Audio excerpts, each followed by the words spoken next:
Hey guys, Tiny or Tim here. I wanted to chat with you briefly about this new Biggest Loser study that's been going on about permanent metabolic damage that takes place to people that have lost extreme amounts of weight in short periods of time.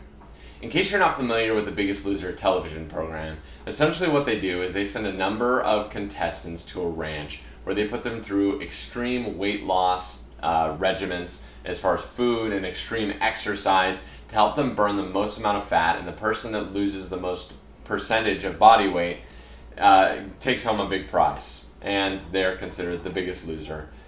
Most of the contestants on this show end up losing anywhere from 30 to 40% of their body weight within 3 to 4 months. It's crazy to see the transformations that take place in a rapid way.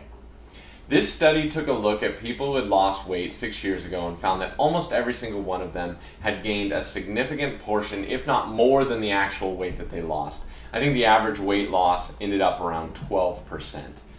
In terms of what they lost, they kept 12% of it off, which is not a reassuring number.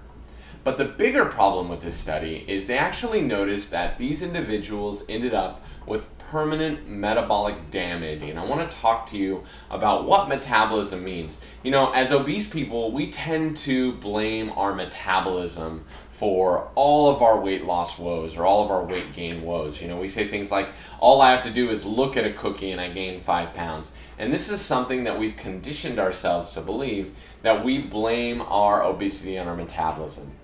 Science is actually showing us that the difference in metabolism between a person with fast metabolism versus slow is roughly 200 calories a day, which is not a significant number when it comes to how much food. You know, that's less than a Twinkie. That is not a huge amount of food between fast metabolism and slow. But the Biggest Loser study actually showed a much bigger number.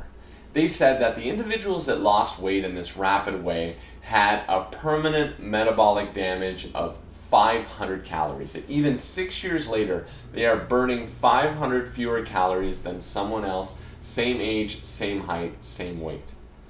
So I want to talk to you a little bit about the science behind this. So when we are heavier, we burn more calories. If you think of your body like an automobile and calories as fuel, when I was 440 pounds at my start weight, I was a Dodge Ram, right? I was a Dodge Ram, and for that Dodge Ram just to keep moving without any exercise, it required a certain amount of energy. And for me, that energy was over 3,000 calories. The exact number was 3,058 when I looked it up. That was the number of calories my body required. If I consumed less than that, now, unlike a car where you end up on the side of a road, your body has stores inside of it, and it burns body fat. In some cases, it ends up burning muscle, and you lose weight if you eat fewer than the calories than you're burning.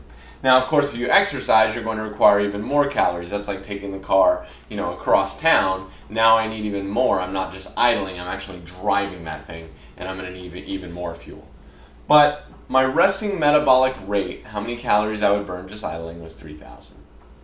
Now, as you lose weight, you change from a Dodge Ram into a Honda Civic, if you will, and all of a sudden you're going to be burning fewer calories. Today, I'm sitting right around 207 pounds. I'm still 6'4", praise God, tall, as you can tell by this video. And now I'm right around 2,000 calories. So to burn fat today, I end up having to consume 1,500 calories, not accounting for exercise. And back when I was 440 pounds, I could consume 2,000 and lose a lot of weight really fast. This is what happens when you lose weight.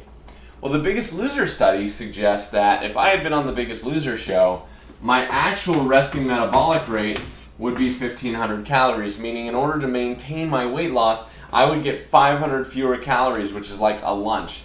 People that are 207 pounds that have been there their entire lives at my height might be able to have an actual extra meal more than me.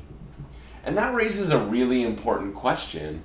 Two really important questions. First of all, is this reality? And the second important question we have to ask ourselves is, does it even matter? So let's talk about one first. Most studies, like I said before, will show a difference between 1 and 200 calories for a fast metabolic person and a slow metabolic person. 500 is a huge number. And there has not really been a study in the past that's shown that significant of a number between fast metabolism and slow metabolism.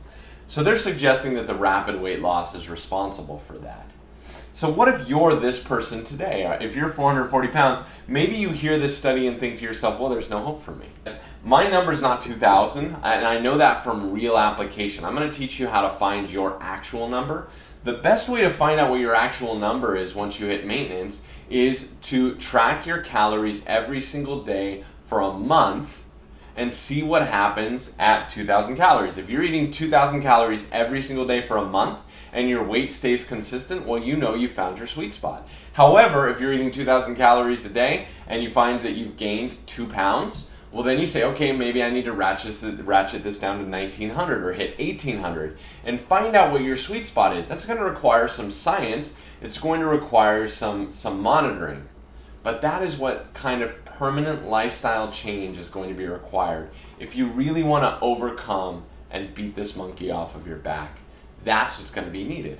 And so I've done that. I know my real number is right around 1,800, and I've learned that by tracking my food, by tracking my intake, and tracking the number of calories I burn in the gym.